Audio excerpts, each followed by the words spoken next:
You are lucky to have your kids with you, to see them grow, to see them every day, to see small things that even your husband misses. Hello, my name is Lina and this is Culturally Different. Today I'll talk about a very important issue for many who really want to stay at home with their kids but feel like they can't afford it, or they want to afford it but they want to know how. Because prices changed, and affordability of life changed for us and for many, but it's still doable in our circumstances. I'm going to tell from my experience of not having a lot of village support. So I'm a stay-at-home mom and I'm not relying on any daycare or any relative or anybody to take care of our kids. It's me who is going to take care of the kids and my husband who is a provider. This is how we decided that we're going to do it.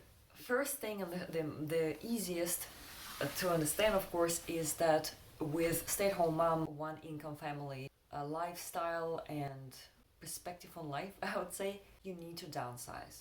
You cannot afford a huge house in a good neighborhood unless your husband earns a significant amount of money. Then maybe yes. We choose small house and simple neighborhood. Have one car. If you're a stay-at-home mom, you're at home most of the time or somewhere walkable, so you don't need a car. I don't have to be stuck at home or rely on a car. I can just walk to a store, to a library, just go for a walk somewhere. This was very important for us. Number 3, not having any credit cards. No explanation here. You don't need to borrow money if you don't have the money. You use and spend only the money you have. Unfortunately, a reality of the US, there is no way to live anywhere unless you rent, or then you have to pay mortgage. 4, not eating out. We eat out maybe once, twice a year. I learned to cook pretty much anything I like eating, or pretty much anything that I want to try. I can always open YouTube and see how it is cooked and cook it.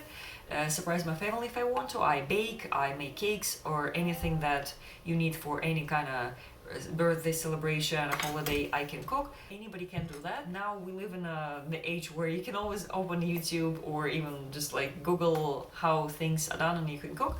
Again, I like cooking. I cook everything from scratch. Next point is cooking everything from scratch. So by cooking everything from scratch, I mean we buy real food. We buy, let's say, meat, beans, vegetables, grains, and we make food from it.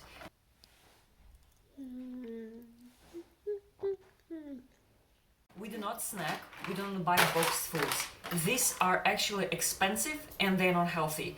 We try to prioritize nourishing, real foods that actually give you energy. You avoid using a lot of additives and chemicals that are put in food, and you don't overpay for the same things. Buy bulk. By this I mean buying full food from Azure Market, Azure Standard.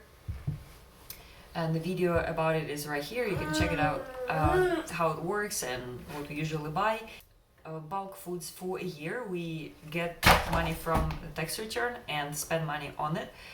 And this way we're able to save money by paying upfront, but eventually saving it throughout the year. One more thing food related. Empty your fridge before getting new stuff. This helps to eliminate waste of food. This way you actually prolong time in which you do not shop. The less frequently you go to the store, the less money you spend, and the less desire you have to buy things you have no idea how to use. Next point is kids related. We do not use disposable diapers and we do not use formula. Because I'm a stay-at-home mom and I prioritize my kids, of course I research breastfeeding, I breastfeed my kids, and we do not use disposable diapers because we use elimination communication. Number 9, use free or very cheap entertainment. We do not have a TV. I mean, we have a screen which we use for DVDs we take from the library for free. We have board games that my husband creates. We play board games, we read together, we play, we go for a walk. We have a Zoom membership that, yes, is some money spent, but it's for a year of going to the zoo, which is again not far from us, that we can go to whenever we want to, and kids love it. So yeah, this is money well spent for me. There are a lot of free events, especially for kids. There are playgrounds. There is nature every time. We like hiking. So we just use cheap entertainment. We don't have any subscription, so we don't need that. We are old school. We watch old movies usually. We don't like new movies. So yeah, we are very old-fashioned dinosaurs. Homemade or non-material presents. I like making presents. I cannot just give up giving presents, even though I know many families who cannot afford presents, especially if you are in a big family. First of all, we don't give our kids presents every time, like it's a Sunday, let's give you a present. No, we give them presents when it's their birthday, Christmas and New Year's, because I'm Russian, we celebrate New Year's, it's a big holiday for us. So they get presents. We prioritize important things and necessary things over just another toy to have a place in our toy dumpster in our house. Believe me, every young parent's house is a toy dumpster, first of all. So when you become a stay-at-home mom, of course you get more time if you know how to do that. So eventually you have a lot of time, you can explore new hobbies, and these hobbies can become things that you can actually make to give somebody as a present. Connected to entertainment, you also should have cheaper hobbies. Hobbies that can be very practical. Making sourdough is a very practical hobby. I like reading. Do I buy books? No. We have lots of libraries here. I go to the library to get my books, or sometimes it's online audiobooks through libraries for free. Sewing, not a cheap one, it's an expensive one, but again, if you want to use fabric that somebody gave you or use old clothes to make clothes from them, like maybe you will be able to make small toys for your kids or something memorable for somebody else. You don't have to make your own clothes from scratch to be able to enjoy this hobby. Of course, you can enjoy yoga, exercise, hiking. All of it is free. You can go to nature to hike. Nature is free, at least many places where we are in.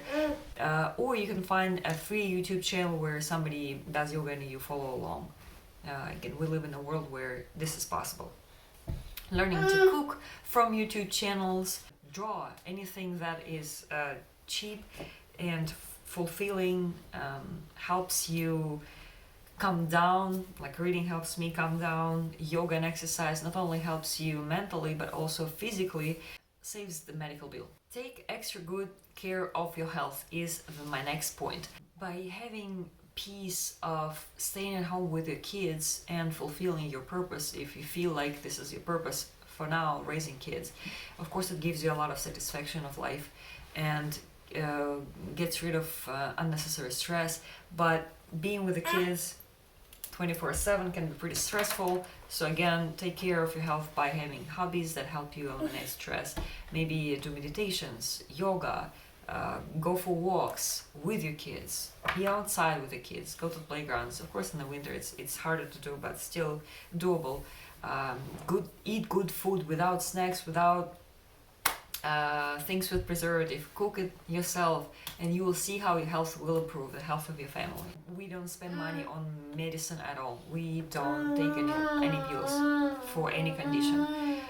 We used to have conditions before. I mean, I used to have insulin resistance, but again, I treated it naturally with food, with diet, with exercise, with lifestyle changes, and now I don't have to rely on any pharmaceuticals for that.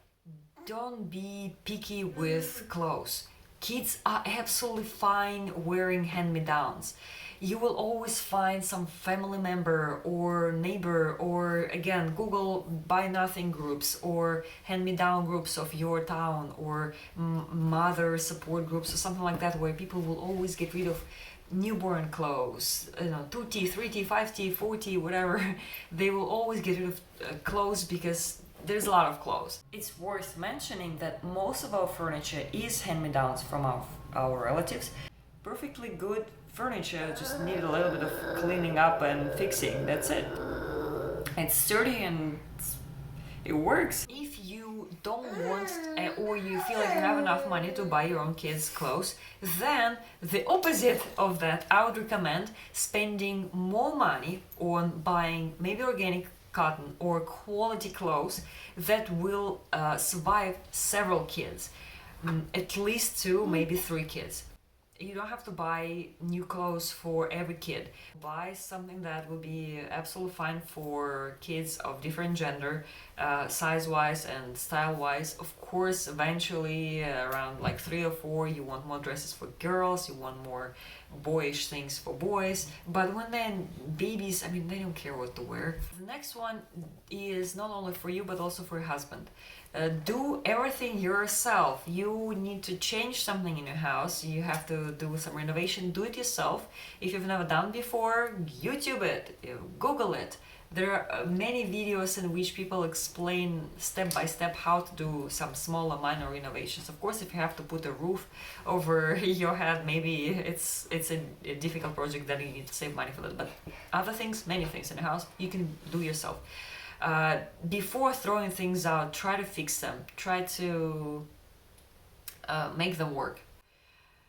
Ask your husband to Google things to fix things. Things that are, to start with, probably. They will help you find out if this is actually for you. First of all, keep a diary. It's actually a really good habit to have for anybody, and especially a stay-at-home mom, because it helps you get rid of all the stress, random thoughts you have, clear your head. Find out if you really need to or really want to be a stay-at-home mom, because you may find out that you don't really want to be a stay-at-home mom. You maybe will feel much happier and it will be more convenient for you to, let's say, work part-time or work full-time and be able to afford the lifestyle that you had before, as opposed to downsizing that usually happens when you live on one income. So keeping diary to find out your goals, find out your reasoning in general for becoming a stay-at-home mom. Things that you would be okay living without, or things that you will never wanna part with. For example, maybe traveling is very important for you.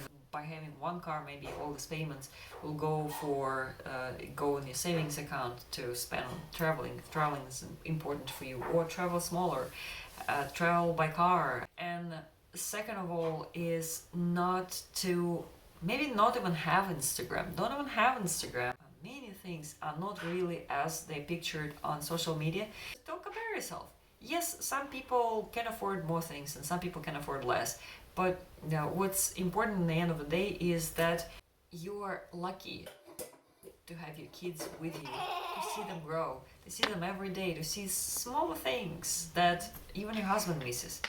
And people who work, families where 2 people work, unfortunately they miss and other people raise their kids for them.